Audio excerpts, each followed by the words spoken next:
राज ठाकरे, वैचारिक लढण्याची कुवत संपली का रे बाबा?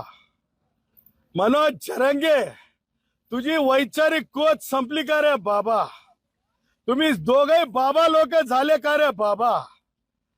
त्याच्यामुळे मला ह्यांच्या ज्या काही असंवेदनशील आणि अपप्रवृत्त विचार आहेत, हे अपप्रवृत्त विचार भारतीय संविधान की ताकत को रोक नहीं सकते। ही डेमोक्रेसी है, भारत रत्न डॉक्टर बाबासाहेब आंबेडकरांनी दिलेली डेमोक्रेसी आहे, भगवान बाबांनी दिलेली शिकवण आहे, माँ जिजाऊची शिकवण आहे, माँ अहिल्यादेवी होळकरांची शिकवण आहे। त्यामुळं जी माणसं या विचारानं प्रेरित असतात ती आशांसमोर वाकत नसतात, क्योंकि हम वाळू वाले भी नहीं है और हम टन टोल वाले भी नहीं है।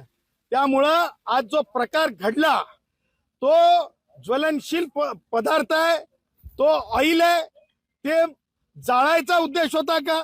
याच्यामध्ये जरंगे आणि राज ठाकरे यांचे अपप्रवृत्त विचाराचे अर्ध्या हळकुंडानं धुतलेले, म्हणजे मी म्हणेल माकडचाळी करणारी जे दोन दोन पावशेऱ्या पिलेले होते का? छटाक दारू पिणारे लावून दिलेले होते का?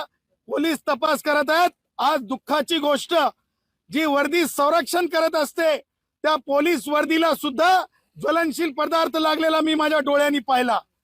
पोलिसांना उतरून ताब्यात घ्यावं लागलं, परंतु मला हे माहिती आहे की भारताच्या संविधानाचं मेकॅनिझम वाकत नसतंय आणि कोणी वाकवू शकत नसतंय। कानून के हाथ लंबे होते हैं और संविधान के हाथ बहुत मजबूत होते हैं। भाई डोळसेंच्या निमित्तानं आज या ठिकाणी जिथं भगवान गौतम बुद्ध एवढ्या मोठ्या म्हणजे याच्यावर पहाडावर जे विराजमान केलेले आहेत, ही उंची, ही वैचारिक उंची भारतीय संविधानामध्ये जोशी समाज जो आहे, जोशी समाजाचे प्रमुख रमेश असतील किंवा मामा असतील,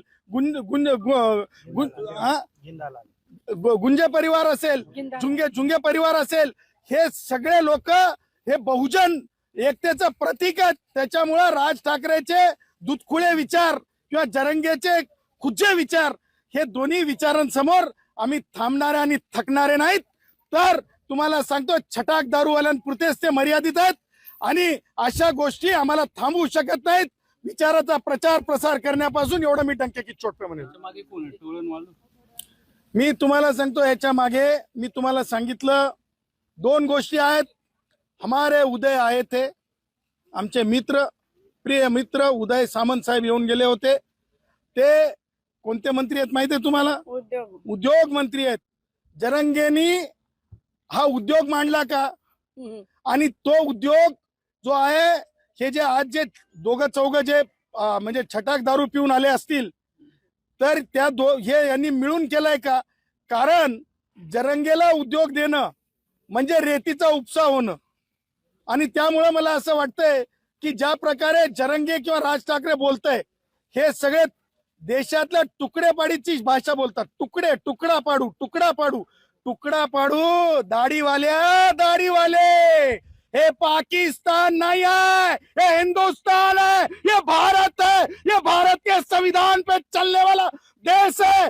इथं मराठा मुख्यमंत्री नाहीत म्हणून तुम्ही जर आगाऊ चाळे करत असतील, जरंगे असेल किंवा राज ठाकरे सारखे कल्पित स्वतःच्या इच्छा पूर्ण होत नाहीत हे लक्षात घेऊन जर महाराष्ट्राला भाषेवर त्रास देत असतील, तर हे चालून घेतलं जाणार नाही।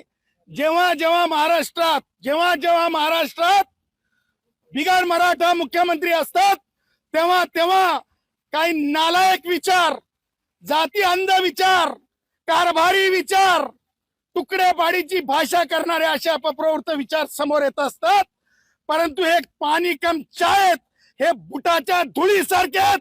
आजचा प्रकार राज ठाकरे, तुला सांगतो, तुझ्या माणसांनी गाडीवर ज्वलनशील पदार्थ टाकलाय, हे माझ्या पायाच्या बुटाच्या धुळीच्या बरोबरीचे तुझे विचार आहेत। तुला आव्हान करतो, तू सांग, म्हणशील तिथं मी येतो। वैचारिक चर्चा करून, वैचारिक चर्चेत तू जर हारलास तर तू उडबशा काढ, आम्ही जर हारलो तर आम्ही म्हणाल ती शिक्षा भोगू।